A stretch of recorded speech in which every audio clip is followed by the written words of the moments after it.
Good morning everyone. कैसे हैं सभी? बेटा, कल की वीडियो में जो है हम लोगों ने जाना था कि अधिकार क्यों जरूरी है। इसके बाद अधिकारों के संदर्भ का पैराग्राफ दिया हुआ है, लेकिन हम उसको नहीं पढ़ेंगे। हम जो है अधिकारों को संरक्षण देने वाली जो संस्थाएं हैं उनके बारे में जानेंगे। थोड़ा सा बताना चाहूँगा कि देखिए, अधिकारों के लिए हम दावा करते हैं कि भाई किसी भी व्यक्ति के व्यक्तित्व के विकास के लिए अधिकारों का होना बहुत आवश्यक है। लेकिन वो दावे तब तक हकीकत रूप में नहीं हो सकते जब तक कि उसे कानूनी मान्यता ना मिल पाए। इसीलिए हमारे यहाँ जो भी मौलिक अधिकार दिए गए हैं उन्हें कानूनी मान्यताएं प्रदान की गई है। और इन मान्यताओं को संरक्षण देने के लिए कुछ संस्थाएं हैं, अर्थात आपके जो अधिकार हैं उन अधिकारों का जब कभी हनन होता है तो क्या होता है कि आप उनके लिए जो है न्यायालय की शरण में जा सकते हैं। ठीक है, ये ऐसी संस्था है जो आपके अधिकारों को सुरक्षित करती है और आपके अधिकारों को दिलाने का काम करती है। तो हम आज उन्हीं संस्थाओं के बारे में पढ़ेंगे कि कानूनी संरक्षण प्रदान करने वाली संस्थाएं। लोगों को अधिकार प्रदान करने के लिए सिर्फ कानूनी प्रावधान करना ही सुनिश्चित कानूनी प्रावधान देने से ही सुनिश्चित नहीं होता है। अधिकार सही ढंग से लागू हो रहे हैं या नहीं, यह भी देखना जरूरी होता है। अधिकार सही रूप से मिल रहा है या नहीं, इसको देखने के लिए या लागू करने के लिए कुछ ऐसी संस्थाएं हैं जो इसका संरक्षण करती है और वो प्रभावी ढंग से काम भी करते हैं ताकि लोगों को जो है उनके अधिकार जो है मिल सके। इन्हीं में जो है सबसे पहला है न्यायालय। आपको पता होगा कि न्यायालय को जो है मौलिक अधिकारों का संरक्षक भी कहा जाता है, जिसमें आपके उच्च न्यायालय और उच्चतम न्यायालय, हाई कोर्ट और सुप्रीम कोर्ट दोनों शामिल हैं। समाज में जिन भी व्यक्तियों को अधिकार दिए गए हैं, जब कभी उनको लगता है कि उनके मौलिक अधिकारों का हनन हो रहा है, तब वो क्या करते हैं कि वो सीधे न्यायालय की शरण में जा सकते हैं और अपनी अपील लगा सकते हैं कि भाई हमारे जो अधिकार हैं अमुक व्यक्ति, संस्था या सरकार के द्वारा जो है प्रभावित की जा रही है या उसका हनन किया जा रहा है। इसलिए जो है न्यायालय को जो है मौलिक अधिकारों का संरक्षक भी कहते हैं। हम ये जानते हैं कि न्यायालय केवल न्याय नहीं करते बल्कि ये संविधान के संरक्षक भी हैं। यदि कोई सरकार या व्यक्ति हमारे किसी कानूनी अधिकारों का उल्लंघन करता है तो हम उसके खिलाफ न्यायालय में जा सकते हैं।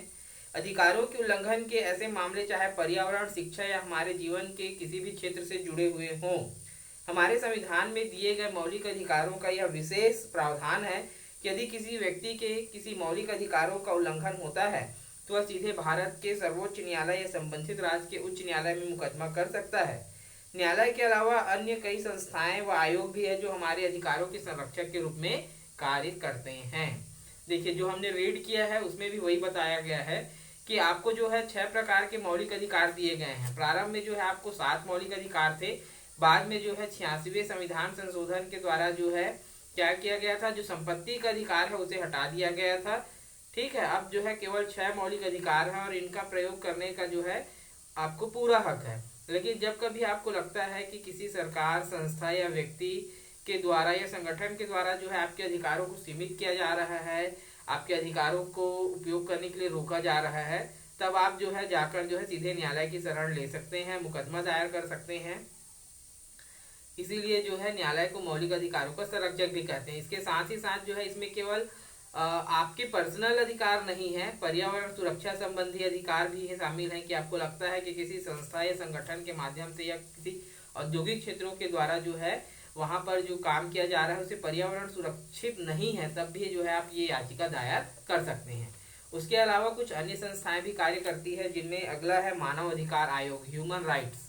ठीक है, 10 दिसंबर को जो है हम मानव अधिकार दिवस के रूप में मनाते हैं। 10 दिसंबर को इसलिए भी कि 10 दिसंबर सन 1948 को जो है श्रीमती एलोनोर रूजवेल्ट की अध्यक्षता में संयुक्त राष्ट्र संघ में जो है मानव अधिकार की घोषणा की गई थी। तब से जो है इसे जो है मानव अधिकार दिवस के रूप में मनाते हैं। मानव अधिकारों में मान्यता है कि आंतरिक दृष्टि से सभी मनुष्य समान हैं। कोई भी व्यक्ति दूसरे का नौकर होने के लिए पैदा नहीं हुआ है। इस विचार का प्रयोग नस्ल, जाति, धर्म, लिंग पर आधारित मौजूदा असमानताओं को चुनौती देने के लिए किया जा रहा है। सभी को पता है कि मानव मात्र जो है क्या है, एक समान है। रंग काला गोरा होने से कोई फर्क नहीं पड़ता है। सभी को समान रूप से जो है भोजन, पानी और अन्य चीजों की आवश्यकता होती है। कोई भी व्यक्ति जन्म से ही जो है दास बनने के लिए पैदा नहीं हुआ है, ठीक है ना। तो इन्हीं सब जो प्रचलित मान्यताएं थी या लोगों के मन में जो विचार थे उसको चुनौती देने के लिए जो है मानव अधिकार की जो है घोषणा की गई थी। सभी आधुनिक लोकतांत्रिक देशों में विभिन्न संरचनाएं स्थापित की गई है जो अधिकारों के संरक्षण के लिए कुछ नियम बनाती है, लोगों को जागरूक करने का और कार्य भी करती है। इस घोषणा पत्र में मनुष्य की सभी बुनियादी आवश्यकताओं तथा लोकतंत्र के मुख्य बिंदुओं जैसे स्वतंत्रता, समानता, न्याय तथा व्यक्ति की गरिमा को स्वीकार करते हुए कई अधिकार शामिल किए गए हैं, ठीक है। तो इन्हीं विचारों को आगे बढ़ाने के लिए और जो समाज में भेदभाव या नस्ल संबंधी जो विभिन्नताएं हैं उसको दूर करने के लिए इन आयोगों का गठन किया गया है, जिसमें मानव अधिकार एक प्रमुख आयोग है जो लोगों के इन विचारों को दूर करने के लिए, उन्हें जागरूक करने के लिए तथा देशों में हो रहे इन विभिन्नताओं को दूर करने के लिए कार्य करती है। साथ ही साथ जो है लोकतांत्रिक जो देश है उसके जो प्रमुख सिद्धांत हैं, है ना, उनको भी ये लागू करवाती है, जिसमें स्वतंत्रता, समानता और न्याय तथा बंधुत्व की भावना का विकास करना होता है। इन अधिकारों को सही ढंग से लागू करवाने तथा मानव अधिकारों के उल्लंघन को रोकने के लिए सभी देशों में मानव अधिकार आयोग का गठन किया गया है, ताकि जो है ये देश में होने वाले इन सभी प्रॉब्लम्स को जो है दूर कर सकें। भारत में सन 1993 में कानून द्वारा एक स्वतंत्र राष्ट्रीय मानवाधिकार आयोग की गठन की गई है। आयोग में सेवानिवृत्त न्यायाधीश नियुक्त किए जाते हैं जो रिटायर्ड जज होते हैं। यह आयोग स्वयं किसी को दंड नहीं दे सकता। आयोग मानवाधिकार के उल्लंघन के किसी भी मामले में स्वतंत्र और विश्वसनीय जांच करता है। यह उन मामलों की जांच करता है जहां ऐसे उल्लंघन में या इन्हें रोकने में सरकारी अधिकारियों पर उपेक्षा बरतने का आरोप हो, ठीक है। भारत में जो है सन 1993 में जो है राष्ट्रीय मानवाधिकार आयोग का गठन किया गया था, जिसके अध्यक्ष होते हैं कौन, जो रिटायर्ड जज होते हैं, क्योंकि इन्हें कानून का बहुत बेहतर ज्ञान होता है। ये मानवाधिकार उल्लंघन के संबंधित मामलों की जांच करता है और अपनी रिपोर्ट प्रस्तुत करता है। हालांकि मानवाधिकार आयोग को जो है किसी को दंडित करने का अधिकार नहीं होता है, ठीक है, लेकिन जो है ये अपनी जांच में जो है सारी बातों का उल्लेख करते हैं। यह उन मामलों की भी जांच करता है जहां ऐसे उल्लंघन में या इन्हें रोकने में सरकारी अधिकारियों द्वारा जो है उपेक्षा बरती गई है। किसी न्यायालय की तरह यह चश्मदीद गवाहों को सम्मन भेजकर बुला सकता है, कि दंड तो नहीं देता है, लेकिन जब ये सुनवाई करते हैं तो जैसे न्यायालय द्वारा जो है किसी गवाह को जो है प्रस्तुत होने के लिए सम्मन जारी किया जाता है, लेटर जारी किया जाता है, वैसे ये भी जो है सम्मन जारी करते हैं। किसी सरकारी अधिकारी से पूछताछ कर सकता है और सरकारी दस्तावेजों की मांग ये कर सकते हैं। आयोग किसी कारागार में जाकर जांच कर सकता है या घटना स्थल पर अपनी टीम भेज सकता है, ठीक है, कि भाई वहां पर जो है लोगों को मानवाधिकार में एक मानवाधिकार का रूप जो है विस्तृत लिया गया है। समझिएगा कि जो भी व्यक्ति हैं उनके कुछ अधिकार हैं, चाहे वो अपराधी हो, दोषी हो, बंदी हो। कारागार में है इसका मतलब ये नहीं है कि उन्हें जैसी भी स्थिति में रखा जाएगा। इसके लिए जो है क्या है कि जो मानवाधिकार है आयोग है वो समय समय पर जाकर जांच करता है कि उन बंदियों को भी मेडिकल की फैसिलिटीज या उनके खाने पीने की जो चीजें हैं वो सही ढंग से दी जा रही है या नहीं। मानवाधिकार आयोग में सामाजिक बहिष्कार, घरेलू हिंसा और बच्चों को प्रताड़ित करने संबंधी शिकायत, बाल विवाह, दहेज प्रताड़ना, जेलों में होने वाले अत्याचार, बाल श्रम, बंधुआ मजदूर, प्रदूषण, राजस्व, मानव देह व्यापार आदि प्रकरण शामिल हैं।